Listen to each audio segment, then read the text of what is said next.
Good morning student.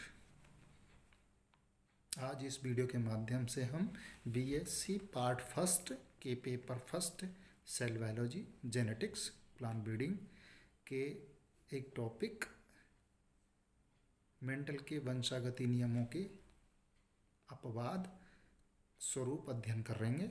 और इस video के माध्यम से हम एक सिंगल टॉपिक लेकर के अध्ययन करेंगे। उसका नाम है पूरक जीन, कप्लीमेंट्री जीन।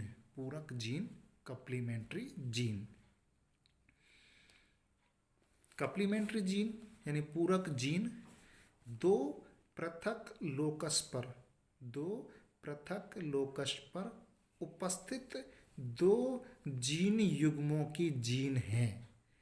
कॉम्प्लीमेंट्री जीन दो पृथक लोकस पर उपस्थित दो जीन युग्मों की जीन हैं जिनकी पारस्परिक क्रिया से केवल एक ही लक्षण समष्टि विशेषक प्राप्त होता है। आए समझ में आपके? दो पृथक लोकस पर उपस्थित दो जीन युग्म की जीन हैं जिनकी पारस्परिक क्रिया से केवल एक ही लक्षण समष्टि विशेषक प्राप्त होता है। ये तो हो गई इसकी परिभाषा। और किसी भी एक जीन की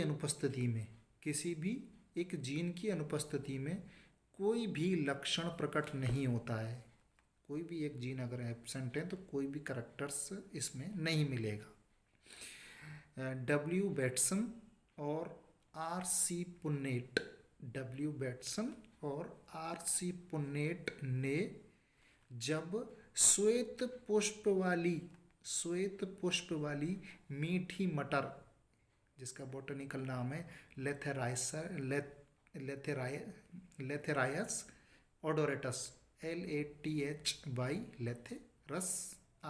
लेथेरस ओडोरेटस के दो भिन्न विभेदों में संकरण किया तो देखा कि F1 संतति में रंगीन पुष्प प्राप्त हुए।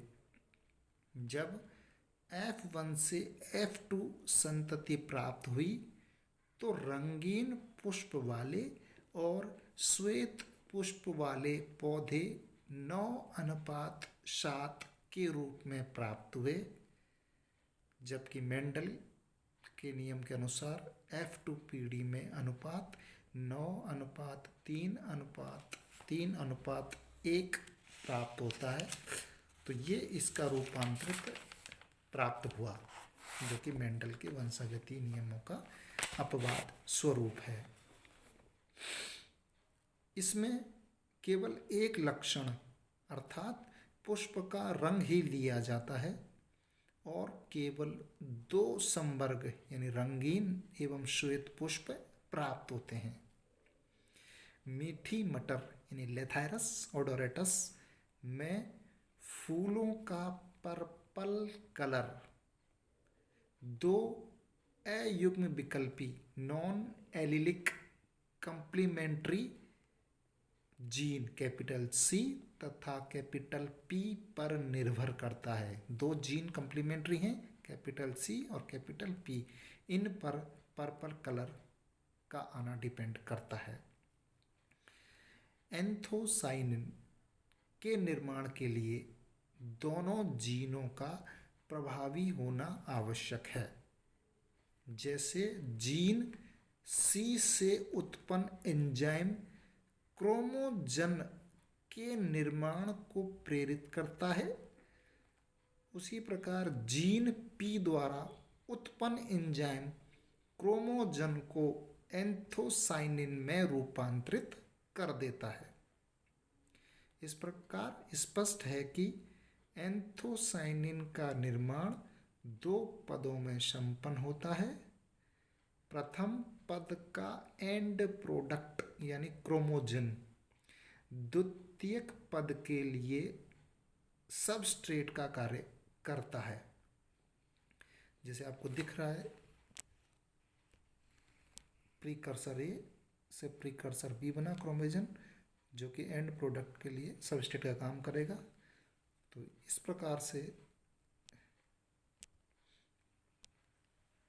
ये क्रिया संपन्न होती है।